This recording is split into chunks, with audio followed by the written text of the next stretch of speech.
هناك التصوف السلفي الذي كان من أمثال مالك، من أمثال أبي حنيفة، من أمثال هؤلاء الجيل الأول في المولود في القرن الأول، من أمثال الحسن البصري قبلهم وهو من التابعين.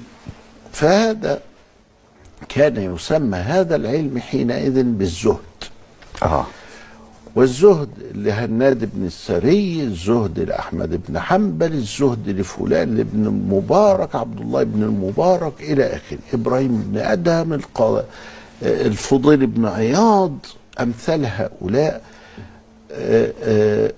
كان يسمى هذا المقام، وهو مقام دراسة درجة الإحسان، بالزهد الذي نسميه الآن كمصطلح بالتصوف السلفي. ثم بعد ذلك ظهر أبو طالب المكي في قوت القلوب، ظهر أبو حامد الغزالي، ظهر عبد الكريم القشيري في الرسالة، أبو حامد الغزالي في مكاشفة القلوب وفي إحياء علوم الدين، وهكذا. فبدأ التصوف السني.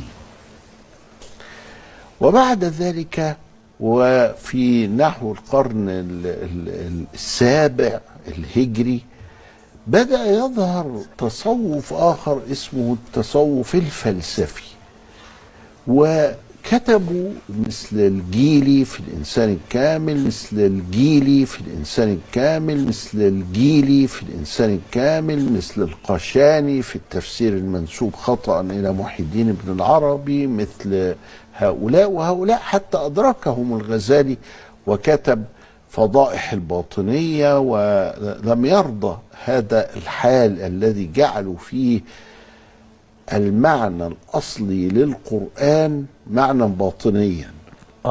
فبالشكل ده خلاص يبقى أفسد الدين بيكر على أصل بالبطلان يا مولانا، ويكر على المصادر بالبطلان.